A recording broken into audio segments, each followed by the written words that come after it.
আজ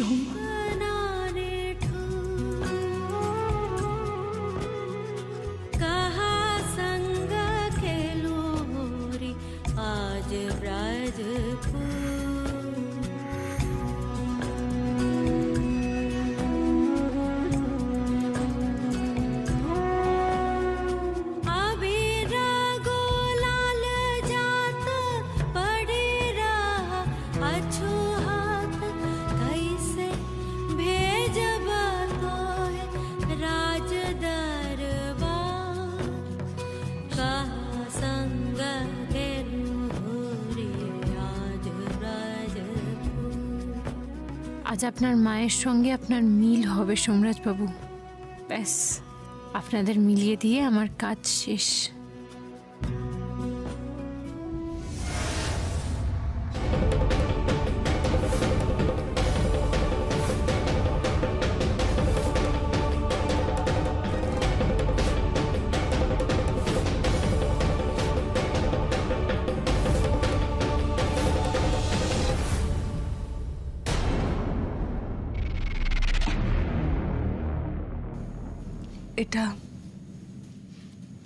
এটা কি শো? খুলে দেখুন।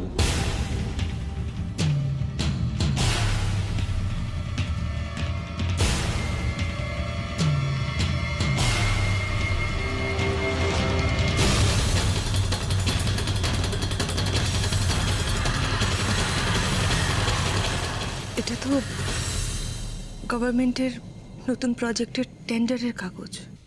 ঠিক চিনেছেন, আর চিনবেন নাই বা কেন?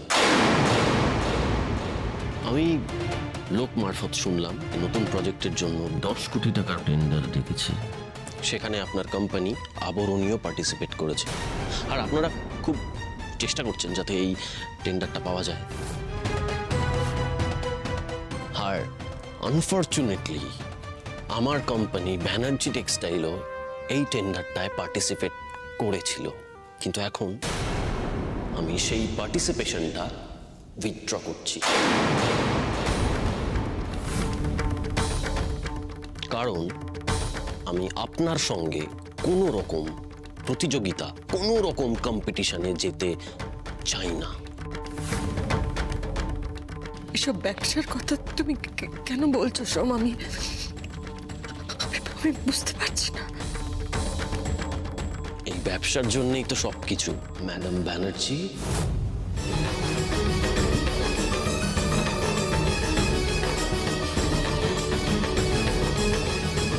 ম্যাডাম ব্যানার্জি নয় সোম, আমি তোর মা।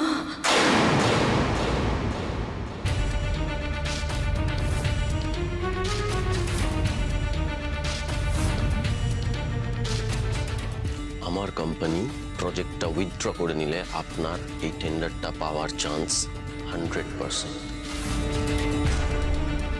আপনি এই প্রজেক্টটা নিয়ে খুশি থাকুন, আপনার জীবনে এরকম আরো অনেক বড় বড় সাফল্য আসুক। অর্থ, যশ, প্রতিপত্তি, এগুলোই তো চেয়েছিলেন। খুশি থাকুন এগুলো নিয়ে।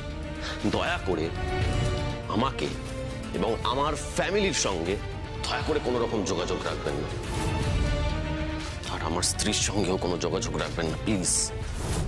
সোমরাজ বাবু এসব কি বলছেন? এদের দিকে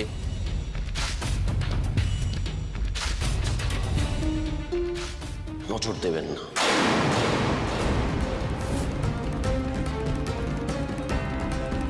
সোম, এসব তুই কি বলছিস? যা বলছি একদম ঠিক বলছি। কেসটা কি বুমেরাং হলো? জাতিদের ভাবতেও পারিনি। দাদু ভাই, এসব কি বলছো তুমি? সোম, এত বছর বাদে বড় বৌদি বাড়িতে ফিরে এসেছে, আর তুই? এত বছর নয় পিসিমণি, এত বছর নয়, এক্সাক্ট টাইমটা আমি বলছি। 23 বছর 7 দিন।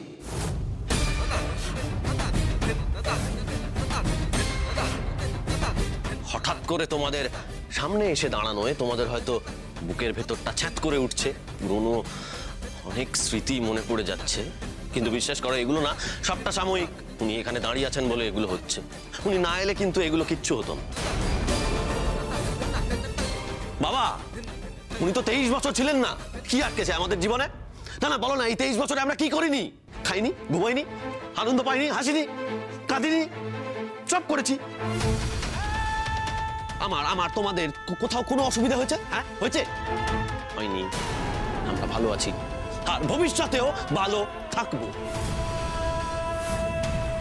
আপনি না থাকার পরেও আমাদের হাসি, কান্না, আনন্দ সবকিছু নিয়ে কেটে গেছে আর ভবিষ্যতেও কেটে যাবে।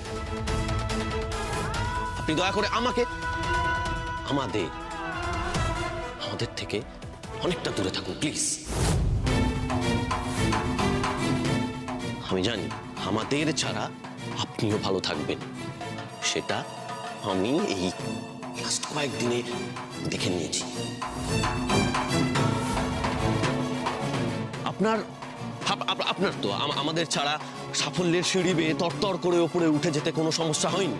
নিজের ক্লোদিং রেঞ্জ লঞ্চ করেছেন গোটা ভারতবর্ষে, আপনাদের ব্যবসা রমরম করে চলছে। কাউকে যদি জিজ্ঞেস করা হয় যে সেরা কয়েকজন ডিজাইনারের নাম বলতে, তারা আপনার নাম বলে, ব্যাস। আর কি চাই? আপনি আমাদের ছাড়া দয়া করে খুশি থাকুন, আর আমরাও আপনাকে ছাড়া খুশি থাকবো। এগুলো তুমি কি বলছো? আসল সত্যিটা তুমি জানলে? আমি একদম সব সত্যিটা জেনে বলছি। আমি আপনার মতো সবকিছু নিয়ে ব্যবসা করি না। আমি আমার ফ্যামিলিকে ভালো রাখার জন্য ব্যবসা করি। হ্যাঁ আমি জানি কোটি টাকার টেন্ডারটা আপনার খুবই প্রয়োজন। আপনি হয়তো জানতেন না যে এই টেন্ডারটা পাওয়ার জন্য আমার কোম্পানিও কম্পিট করছে। সেই জন্য একটা সুন্দর মা ছেলের গেম খেলে এটা হাতিয়ে নেওয়ার চেষ্টা করলেন। দেখুন কি অদ্ভুত, আপনার মনের ইচ্ছেটা আপনি না বলতেই আমি কি সুন্দর বুঝে গেলাম, দেখেছেন? এবার দয়া করে আমাদেরকে রেহাই দিন, দয়া করে আমাদের সঙ্গে আর কোনো রকম ইমোশনাল গেম খেলবেন না।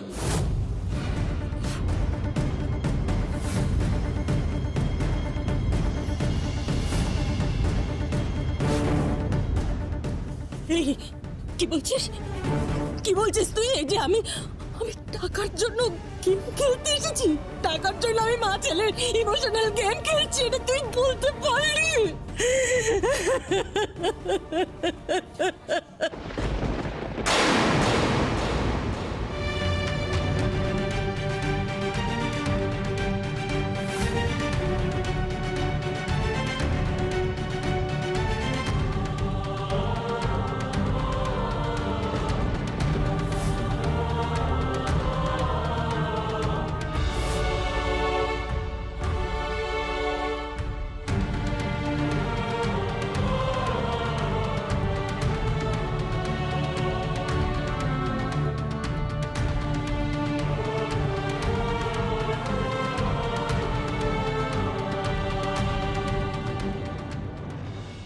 ওহো মালিনী ব্যানার্জি, তুমি 23 বছর ধরে দারুণ খেলা খেলেছ।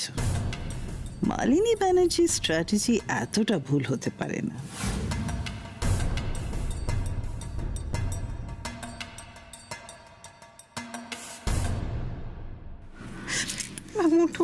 উঠুন ম্যাম। থাক দিদির, থাক,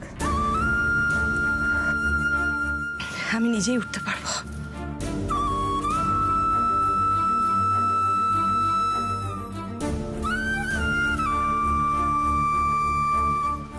আমার কাউকে লাগবে না, আমার এটাই প্রাপ্য। না, আপনার এটা প্রাপ্য নয়। কোথায় যাচ্ছেন আপনি? কোথায় যাচ্ছেন? আপনি যখন বাড়ি থেকে বেরিয়ে গিয়েছিলেন, পথে বসেছিলেন, এই মা আপনাকে তুলে নিয়ে গেছে, আগলে রেখেছে, আর আপনি সেই মাকে পথে বসিয়ে দিলেন। যত্ন করে সুস্থ করে তুলেছেন এই সব কিছু টেন্ডারের জন্য। পিটিকে এত ঠুনকো ভাবেন কেন আপনি? কেন? আমি না, তোমার ম্যাডাম ভাবেন। কোনো আইডিয়া আছে যা খুশি তাই তো বলে চলেছেন। আপনার কোনো আইডিয়া আছে এই মানুষটা আপনার জন্য, বাবার জন্য, এই পরিবারের জন্য কি কি করেছে? আর এই 23টা বছর আপনি কষ্টে ছিলেন। এই মানুষটা কি কষ্টে ছিল আপনি জানেন? শুধুমাত্র আপনার ছোটবেলার ছবি, আপনার খেলনা, এইসব নিয়ে একা একা বেঁচে ছিল এই মানুষটা। সমস্ত স্মৃতিগুলোকে আঁকড়ে বেঁচেছিল। তিতির, এই পৃথিবীর সমস্ত মানুষ নিজেদের দুঃখ কষ্ট এগুলোকে নিয়েই বেঁচে থাকে। আর অদ্ভুতভাবে মজার বিষয় কি বলতো, প্রত্যেকে এই নিজেদের দুঃখ কষ্টটাকেই জীবনের থেকে বড় করে দেখে। তোমার ম্যাডাম ব্যানার্জি তার ব্যতিক্রম নয়। সবচেয়ে বড় কথা কি বলতো, যে এই যে দুঃখ কষ্ট, হ্যাঁ, এগুলো না, যদি সত্যিকারের কেউ এই দুঃখ কষ্ট পেয়ে থাকে তাহলে দুঃখ কষ্টটা নিজের ভেতরে চক্রের দনের মতো আঁকলে রাখতে হয়, লালন করতে হয়। মাইক নিয়ে হ্যালো 1 2 3 4 জনে জনে বলে বেড়াতে নেই আমি না খুব কষ্টে আছি, শোনো শোনো শোনো আমি কষ্টে আছি, বলতে নেই। আর এটা যারা বলে তারা নিজের কষ্ট নিয়ে ব্যবসা করে, জাস্ট ব্যবসা করে।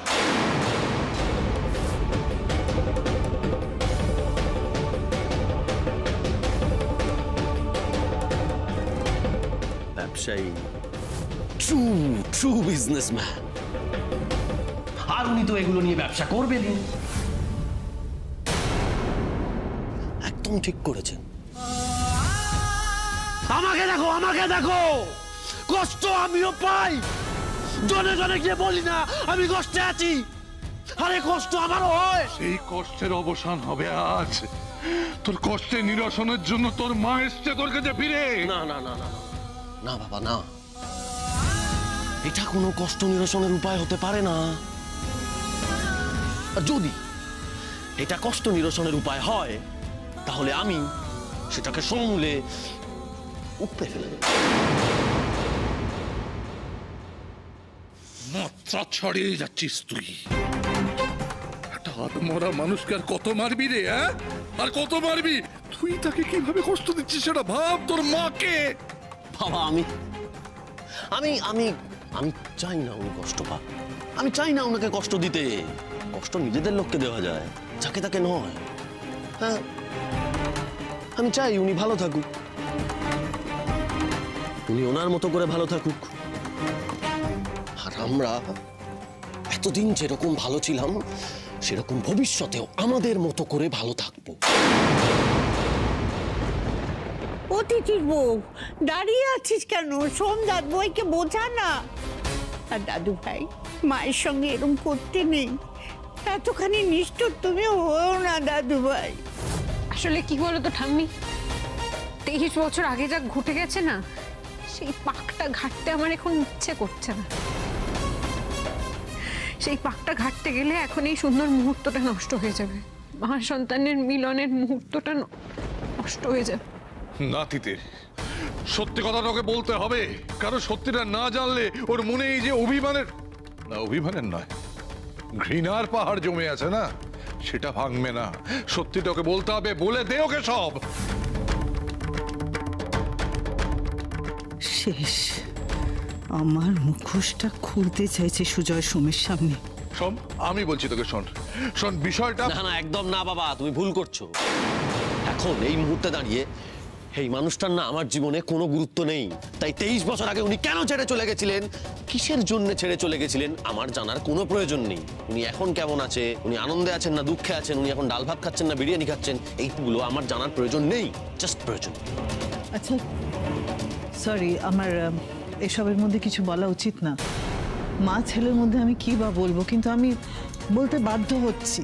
আমি বাধ্য হয়ে বলছি, ছেলেটা যখন কিছু শুনতে চাইছে না, তোমরা কেন ওকে শুধু শুধু টেনশনে ফেলছো বলো তো? ও তো জানতে চাইছে না, কেন ওকে জানাতে চাইছো? সোমরাজ বাবু, সত্যিটা শুনলে আপনার খুব অসুবিধা হয়ে যাবে, তাই না চাচুমা?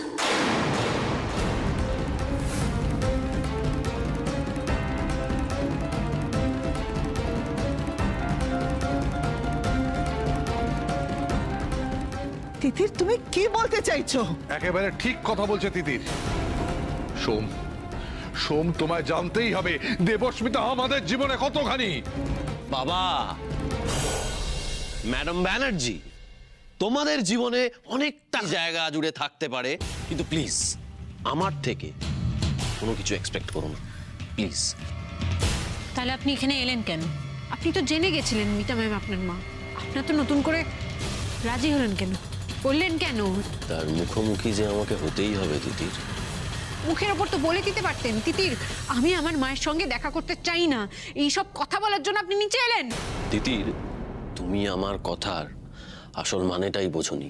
আমি ম্যাডাম ব্যানার্জিকে চিনে নিয়েছি, ওনার ভেতরকার মানুষটাকে চিনে নিয়েছি, ওনার ব্যবসায়ী সত্তাটাকে আমি চিনে নিয়েছি। আর রইল বাকি মুখোমুখি হওয়ার কথা। আমি দেখতে চাইছিলাম যে ওনার সাহস আছে কিনা আমার সামনে দাঁড়ানোর, কিন্তু দেখলাম সাহস নয়, ওনার মধ্যে যেটা রয়েছে সেটা হলো দুঃসাহস। তিতির, আমি হয়তো বলেছিলাম তোমাকে আমি আমার মায়ের সঙ্গে দেখা করব, কিন্তু আমি ওনাকে মেনে নেব, সর্বোপরি মা হিসেবে মেনে নেব, সেটা আমি বলিনি। আর আমার কাছে চিরকাল একজনই আমার মা, আর সে হলো মালিনী ব্যানার্জি।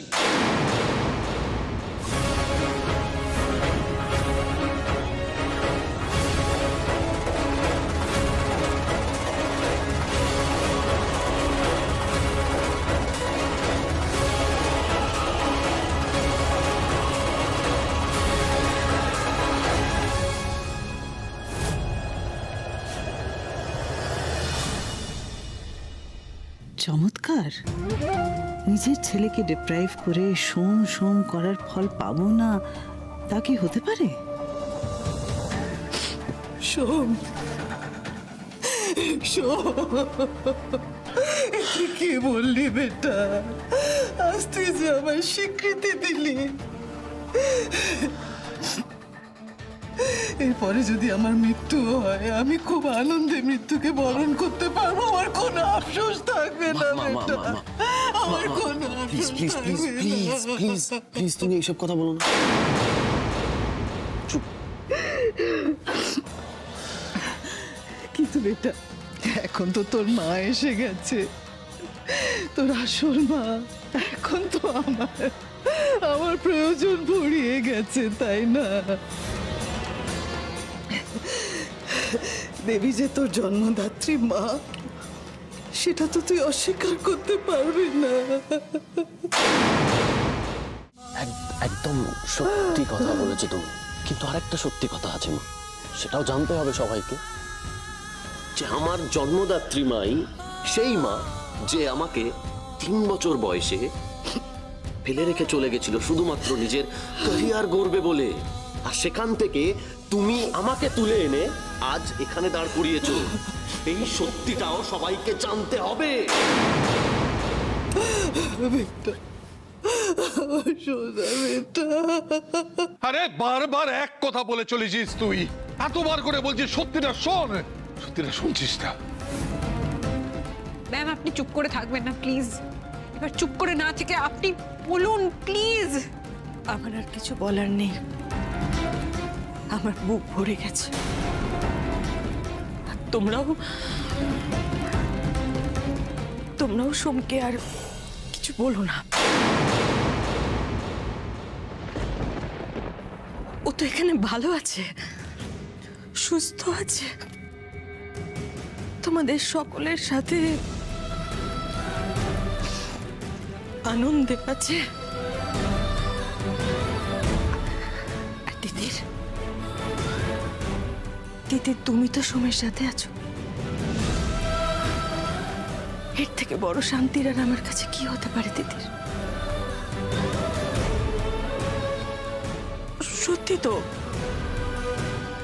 সত্যি তো আমি তো মা হয়ে ওকে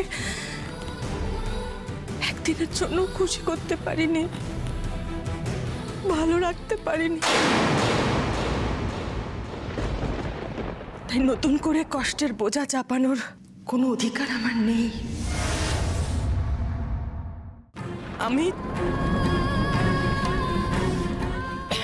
আমি তোমার কাছে কথা দিচ্ছি সোম, আমি আর কখনো কোনো দিনও তোমার সামনে আসবো না, কথা দিলাম।